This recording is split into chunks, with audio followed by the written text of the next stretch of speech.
Hi, I'm Blair from Keto Mosquito Sugar-Free General Store in Allenford, Ontario, and today I'm going to make one of my favorite sandwiches. It's called a Muffuletta. It's from New Orleans, and normally it's served on a giant loaf of bread, like a bun the size of a loaf. And instead of that, to make it keto-friendly, we're going to make it on Joseph's lavash bread, and we're going to turn it into a wrap. So let's go in the kitchen and get started.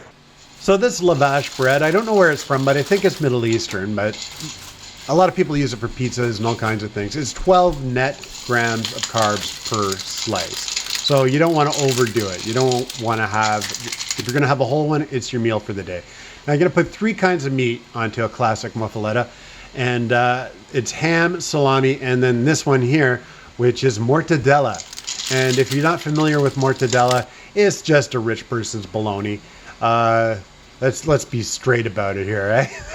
It is a little bit, it's nice though, it's a nice meat, but it's bottom line, it's in the same flavor zone as bologna and hot dogs and all that stuff. Then you're gonna have 2 kinds of cheese on your muffuletta. You're gonna need provolone and Swiss cheese. And you're gonna put everything on it so that when you wrap it up, you're gonna get a little bit of everything in every bite.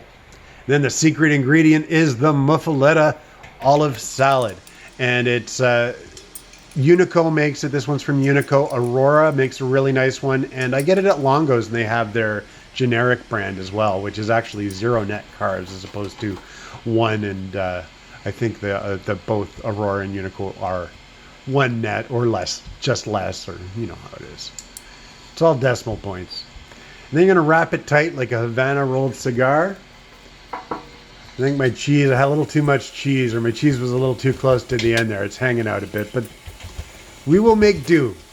We will make do with it. And then I put a little bit of clarified butter into the bottom of my skillet before I drop this bad boy in here, melt it down, get a nice sizzle happening, because this lavash bread, the Joseph's breads really toast up nicely.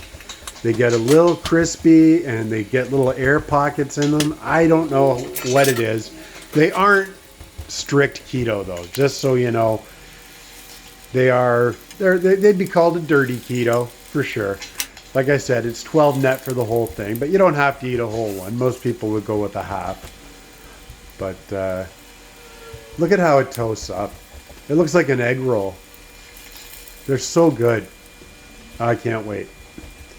Now you want to make sure that your cheese is melted on the inside, but you don't want to overcook it or anything. And then once you take it off, you're probably going to want to let it cool for a minute or 2.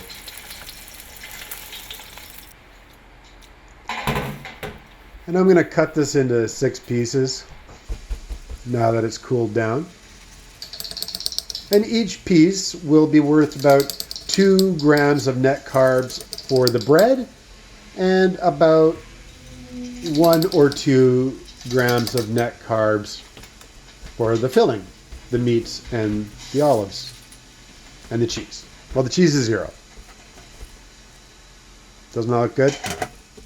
Okay, so that's your basic New Orleans muffuletta sandwich wrap. Each one of these slices, I cut it into 6 pieces. Each one is going to come out to about 3 or 4 net grams of carbs per segment, which is pretty reasonable. You maybe have 3 of them would make a pretty good meal. I know what I'm going to do though. I'm going to eat the whole darn thing, but then I'll take it easy for the rest of the day. Anyway, guys, if you want to come down and pick up some Joseph's flatbreads, we got them here at Keto Mosquito in Allenford, Ontario, and we're open every day but Monday, noon to 4. See you here.